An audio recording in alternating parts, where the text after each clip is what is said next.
Psychology for families video సిరీస్కు స్వాగతం. ఈ వీడియోలో మన నిత్య జీవితంలో ఎంతో ముఖ్యమైనటువంటి డిసిప్లిన్కు సంబంధించినటువంటి కొన్ని సైకలాజికల్ కాన్సెప్ట్స్ను మీతో షేర్ చేయడానికి ప్రయత్నం చేస్తాను. మనం జీవితంలో ఏ విషయంలో విజయం సాధించాలన్నా మనం వేసుకున్నటువంటి ప్రణాళికలు సమర్థవంతంగా ఇంప్లిమెంట్ చేయాలన్నా డిసిప్లిన్ అనేటటువంటిది చాలా అవసరం. అయితే నిత్య జీవితంలో డిసిప్లిన్ విషయం లోపల చాలామంది మనుషులు ఇబ్బంది పడడాన్ని మనం గమనించి చూడవచ్చు. మరి ఇలా ఎందుకు జరుగుతుంది? దీనికోసం మనం ఏం చేయగలుగుతాము? మనలో డిసిప్లిన్ ఏ రకంగా పెంచుకోగలుగుతాము? ఏదైనా ఒక ప్రణాళిక మనం వేసుకున్నప్పుడు ఆ ప్రణాళిక యొక్క ఇంప్లిమెంటేషన్ బాగా సమర్థవంతంగా జరిగేటట్లు ఉండాలంటే మనం ఏం చేయొచ్చు అనేటటువంటి కొన్ని విషయాలు పరిశీలించి చూసే ప్రయత్నం చేస్తే, స్వీయ నియంత్రణ, స్వీయ క్రమశిక్షణ విషయంలో ఒక మనిషి తనను తాను మలుచుకుంటే ఓటం అనేదే ఉండదంటాడు గౌతమ బుద్ధుడు.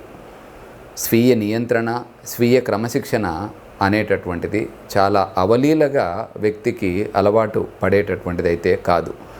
అంటే మనిషి ఎంతో ప్రయత్నపూర్వకంగా స్వీయ నియంత్రణ, స్వీయ క్రమశిక్షణ కోసము ప్రయత్నం చేయాల్సి ఉంటుంది.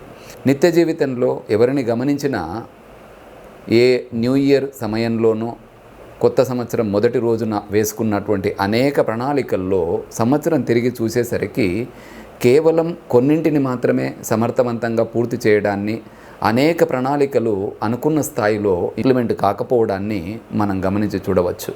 చిన్నపిల్లల నుంచి మొదలు పెడితే పెద్దవాళ్ళ దాకా ఈ విషయాన్ని మనం డే టు డే లైఫ్లో అబ్జర్వ్ చేసి చూడవచ్చు. ఉదయము స్కూల్కు వెళ్ళేటప్పుడు ఈరోజు టీచర్స్ చెప్పినటువంటి లెసన్స్ అన్నీ కూడా సమర్థవంతంగా చదవాలి, ఇచ్చిన హోంవర్క్ను సమర్థవంతంగా పూర్తి చేయాలి, వీడియో గేమ్స్ అనో లేదా మొబైల్ అనో సమయాన్ని వృధా చేసుకోకూడదు అని అనుకున్నటువంటి స్టూడెంటు సాయంత్రం ఇంటికి వచ్చిన తర్వాత పడుకునేసరికి తాను అనుకున్న స్థాయి లోపల తన ప్రణాళికను ఇంప్లిమెంట్ చేయలేక అటు తల్లిదండ్రులతో కావచ్చు, ఇటు ఉపాధ్యాయులతో కావచ్చు, చివాట్లు తినడాన్ని అనేక సందర్భాల్లో గమనించి చూడవచ్చు.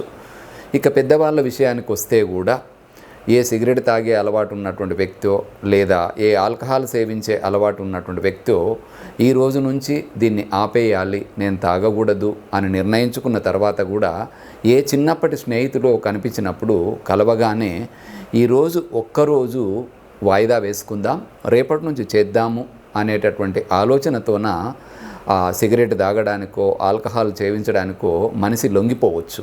ఆ తర్వాత ఒక పశ్చాత్తాపానికి కూడా లోను కావచ్చు. నేను అనుకున్నట్టుగా క్రమశిక్షణను మెయింటైన్ చేయలేకపోతున్నాను, నా మీద నాకు నియంత్రణ రావట్లేదు, మనిషి పశ్చాత్తాపం కూడా పడవచ్చు. మరి ఈ రకంగా మనిషి ఎంతో ఆలోచన చేసి వేసుకున్నటువంటి ప్రణాళికలు వైఫల్యం చెంది మనిషి చతికిల పడడానికి కారణం ఏంటి అన్న విషయాన్ని మనం పరిశీలించి చూస్తే, సైకాలజీలో జరిగినటువంటి పరిశోధనలు కావచ్చు, న్యూరో ఎకనామిక్స్ లాంటి సబ్జెక్టులో జరిగిన పరిశోధనలు కావచ్చు, చెబుతున్నటువంటి ఒక ముఖ్యమైనటువంటి విషయం ఏంటంటే, ఏ మనిషిలో అయినప్పటికీ కూడా అంతర్గతంగా ఒక ఇద్దరు వ్యక్తులు ఉంటుంటారు. దాంట్లో ప్రణాళికలు వేసేటటువంటి ప్రణాళికావేత్త ఒకరు ఉంటే, పని చేసేటటువంటి ఒక పనివాడు కూడా ఉంటాడు. నిరంతరము ఈ ప్రణాళికావేత్తకు పనివాడికి మధ్య ఒక రకమైనటువంటి సంఘర్షణ జరుగుతూ ఉంటుంది. సంఘర్షణ ఎందుకోసం జరుగుతుందంటే, ప్రణాళికావేత్తనేమో భవిష్యత్తుపై దృష్టి పెట్టేటటువంటి ప్రయత్నం చేస్తాడు, పనివాడు మాత్రము వర్తమానం సంగతి ఏంటో తేల్చమని అడుగుతుంటాడు. ప్రణాళికావేత్తకు ఆరోగ్యం ఎంతో ముఖ్యమైనది కాబట్టి ఆరోగ్యకరమైనటువంటి ఆహారాన్ని తీసుకోవాలి అన్న దాని మీద దృష్టి పెట్టేటటువంటి ప్రయత్నం చేస్తాడు. పనివాడు మాత్రము తన చుట్టుపక్కల కనిపించేటటువంటి జంక్ ఫుడ్ను తినాలనేటటువంటి ఆరాట పడుతూ ఉంటాడు. ఈ రకంగా రకరకాల ప్రలోభాలు ఎదురైనప్పుడు జీవితం లోపల ఈ ప్రణాళికావేత్తకు పనివాడికి మధ్య జరిగేటటువంటి ఘర్షణ మనిషిలో ఒక అంతర్యుద్ధం లాంటిదని మనం చెప్పొచ్చు. ఈ అంతర్యుద్ధం లోపల ఒకరు గెలిస్తే మరొకరు ఓడిపోవడం అనేటటువంటిది చాలా సహజంగా జరుగుతుంది. మరి గౌతమ బుద్ధుడు చెప్పినట్టుగా స్వీయ నియంత్రణ, స్వీయ క్రమశిక్షణ విషయంలో మనిషికి ఓటమనేదే ఎదురు కాకూడదు అంటే నిరంతరము మనిషిలో ప్రణాళికావేత్త మాత్రమే విజయం సాధించాలి. కానీ ప్రాక్టికల్గా మనం గమనించి చూసినప్పుడు అట్లా జరగకపోవడాన్ని మనం అబ్జర్వ్ చేయొచ్చు. దీనికి ఒక లోతైనటువంటి కారణం ఏంటంటే, సైకాలజీలో గుర్తించినటువంటి విషయం ఏంటంటే, మనము ఏదైనా ఒక విషయం గురించి ఆలోచన చేసేటప్పుడు 2 రకాల ఆలోచన వ్యవస్థలు మన లోపల పనిచేస్తుంటాయి. దీంట్లో ఒక ఆలోచన వ్యవస్థను ఆటోమేటిక్ ఆలోచన వ్యవస్థగా పిలిస్తే, మరొక ఆలోచన వ్యవస్థను రేషనల్ ఆలోచన వ్యవస్థగా పిలుస్తారు.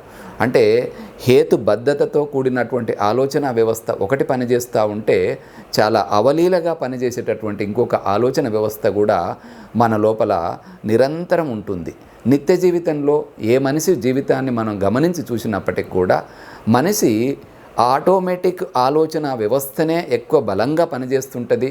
ఆటోమేటిక్ ఆలోచన వ్యవస్థను మనిషి ముందుకు తీసుకెళ్లేటప్పుడు, దానిపైన ఆధారపడి పనిచేసేటప్పుడు మనిషికి ఎంత సౌకర్యవంతంగా కూడా అనిపిస్తుంది.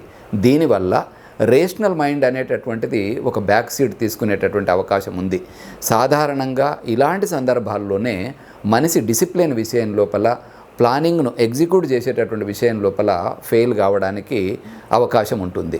మరి దీని నుంచి బయటపడాలంటే ఏం చేయాలి అన్నదాన్ని మనం గమనించి చూసినప్పుడు మనిషిలో ఉండేటటువంటి ఈ 2 రకాల ఆలోచన వ్యవస్థల లోపల మనిషి ప్రణాళికాబద్ధంగా పనిచేయాలన్నా, స్వీయ నియంత్రణ, స్వీయ క్రమశిక్షణలో బలంగా ఉండాలన్నా ఆటోమేటిక్ ఆలోచన వ్యవస్థను ఈ రేషనల్ ఆలోచన వ్యవస్థ అన్నది నిలువరించగలగాలి.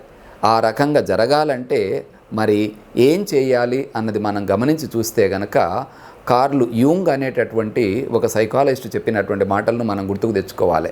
కార్ల్ యూంగ్ ఏమంటారంటే, అచేతనంగా ఉన్నటువంటి విషయాలు స్పృహలోకి రానంత వరకు మనిషి జీవితాన్ని అది ఎటువైపు అంటే అటువైపుకు తీసుకెళ్లేటటువంటి ప్రయత్నం చేస్తుంది అని కార్ల్ యూంగ్ అంటాడు.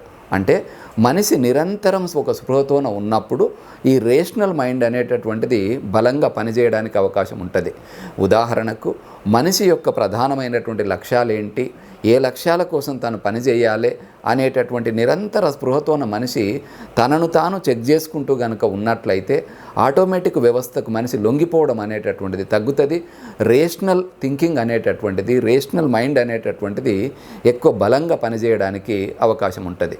ఇక చిన్నపిల్లల విషయానికి కనుక మనం వచ్చినట్లయితే, పెద్దవాళ్ళలో కంటే కూడా చిన్నపిల్లల్లో ఈ ప్రణాళికావేత్త కంటే కూడా పనివాడు చాలా బలంగా ఉండేటటువంటి అవకాశాలు ఉంటాయి. అంటే పిల్లలు ఇమ్మీడియట్ ప్లెజర్ కోసము ఎక్కువ లొంగిపోయేటటువంటి అవకాశాలు ఉంటాయి.